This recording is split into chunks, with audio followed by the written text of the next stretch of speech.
बिहार में मौसम बुधवार को बदला तो आसमान से आफत की बारिश हुई। आकाशीय बिजली की चपेट में आकर प्रदेश भर में 1.5 दर्जन से अधिक लोगों की मौत हो गई। इनमें दरभंगा जिले के 5 लोग भी शामिल हैं। अलग अलग हुए वज्रपात के हादसे में 5 मौत हुई है। कहीं किसान की मौत खेत में हो गई तो कहीं बहन के ससुराल आए युवक और घर के पास खेल रहे बच्चे की मौत आकाशीय बिजली की चपेट में आकर हो गई।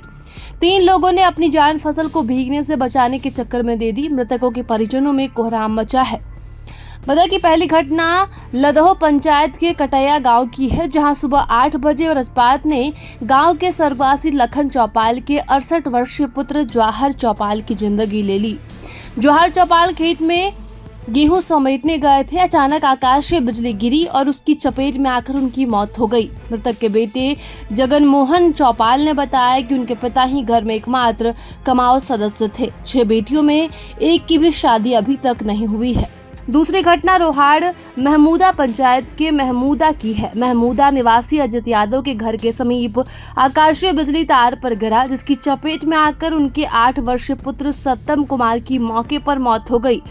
घटना के समय सत्यम कुमार बगल में था। बिजली गिरते ही घर की ओर भागा। इसी दौरान तेज रोशनी व आवाज के साथ धमाका हुआ। परिजन दौड़े तो सत्यम को अचेत पाया। गांव के लोग जुटे, लेकिन तब तक वह दम तोड़ चुका था। और घनश्यामपुर क्षेत्र में बुधवार की सुबह आंधी बारिश के साथ वज्रपात होने से अलग अलग जगहों पर 2 युवकों की मौत हो गई। बताइए कि पहली घटना कनकी मुसहरी की है, जहां के निवासी सियाशरण सदा के 18 वर्षीय पुत्र हरिश्चंद्र सदा कमला बांध के किनारे गेहूं की फसल समेट रहा था। इसी बीच वज्रपात की चपेट में आने से घटनास्थल पर उसकी मौत हो गई।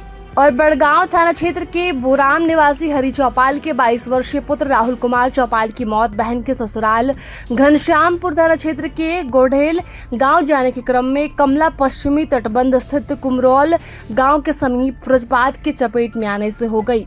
वहीं अलीनगर इलाके में बुधवार की सुबह करीब 7:30 बजे से गरज व चक्रवात के साथ बारिश शुरू हुई।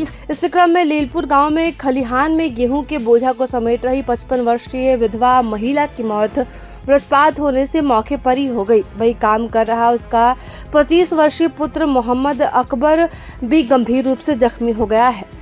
बता दें कि बिहार में अप्रैल की शुरुआत के साथ ही मौसम ने करवट ले ली है। राज्य के कई जिलों में अगले कुछ दिनों तक बारिश, ओलावृष्टि और तेज हवाओं का असर देखने को मिलेगा। आईएमडी ने 10 से 13 अप्रैल तक उत्तर और पूर्वी बिहार के कई हिस्सों के लिए येलो अलर्ट जारी किया है। किशनगंज, अररिया, पूर्णिया और सुपौल जैसे जिलों में गरज चमक के साथ बारिश और ओलावृष्टि की संभावना है। इस दौरान 40 से 50 किलोमीटर प्रति घंटे की रफ्तार से तेज हवाएं चलने की चेतावनी दी गई है। वहीं पटना, मधेपुरा, जमुई, खगड़िया, जहानाबाद और बांका सहित राज्य के अन्य भागों में भी वज्रपात और मेघगर्जन के साथ वर्षा की संभावना जताई गई है। वहीं राज्य के 8 जिलों में भारी वर्षा होने की संभावना जताई गई है। प्रभातखबर.com, विश्वास वही, रफ्तार नहीं।